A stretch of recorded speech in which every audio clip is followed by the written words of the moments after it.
चाहत न होती तो कुछ भी न होता, मैं भी न होती तू भी न होता.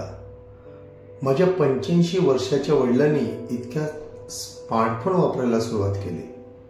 आईचे सोशल मीडियावर आगमन होऊन मात्र 1 वर्ष झालं होतं. त्यांच्या नातवाने लगेच त्यांना FB आणि WhatsApp डाउनलोड करून दिलं आणि कसं वापरायचं हे शिकवलं. आता नुकताच झालेल्या महिला दिनाच्या निमित्ताने या सोशल मीडियावरच्या पोस्ट त्यांनी पाहिल्या. मग त्यावर आम्हा तिघांची चर्चा सुरू झाली. बाबा त्यांची मतं सांगत होते. महिलांना मिळणारा सन्मान, आदर, प्रेम, त्यांना घरातल्या इतर सदस्यांची होणारी मदत यावर बोलत होते. त्यावेळी त्यांनी एक छान आठवण सांगितली. 2000 सालाच्या आसपास माझ्या आई वडिलांनी 3000 किलोमीटरची नर्मदा परिक्रमा चालत पूर्ण केली. त्या परिक्रमेत त्यांना आलेला एक अनुभव त्यांनी सांगितला. या परिक्रमेचा मार्ग काही आखलेला नसतो. तुमच्या उजव्या हाताला नदी ठेवायची आणि चालायला सुरुवात करायची.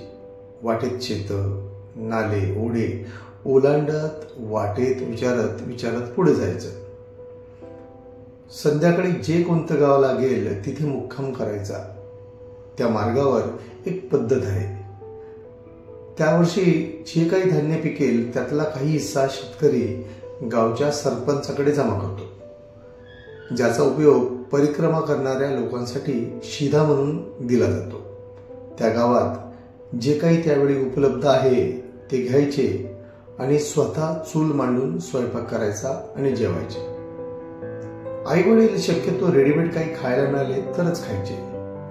असेच एक दिवशी दुपारी ते एका वस्तीत पोहोचले. एका छोट्या घरात पाणी पिण्यासाठी थांबले.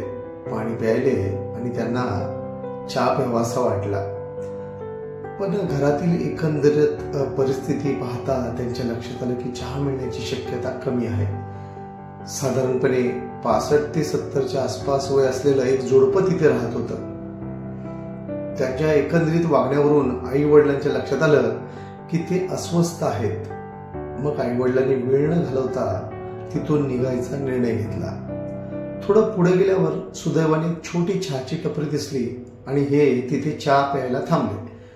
आणि इतक्यात त्यांना त्या झोपडीतले ते आजोबा दिसले. लगेच त्यांनी त्या आजोबांना चहासाठी बोलवलं. ते आले तेव्हा काहीतरी लपवत आहेत असं जाणवलं. जेव्हा चहाचा आग्रह केला तेव्हा त्यांच्या डोळ्यात पाणी आलं आणि ते म्हणाले, तुम्ही आमच्या घरी आलात तेव्हा तुम्हाला कमीत कमी चहा पाजायची खूप इच्छा होती, पण घरात दूधच नव्हतं. माझ्याकडे एवढे पैसे पण नव्हते की मी आपल्या सगळ्यांना पुरेल एवढं दूध आणू शकेन. आणि मग त्यांनी हातातली छोटी वाटी दाखवली. त्यात अक्षरशः 3 घोटात संपेल एवढंच दूध होतं. ते म्हणाले, बघा आता एवढे दूध विकत घेण्या एवढेही पैसे माझ्याकडे होते. वडील म्हणाले, यात तर एका व्यक्तीचा चहा होऊ शकतो.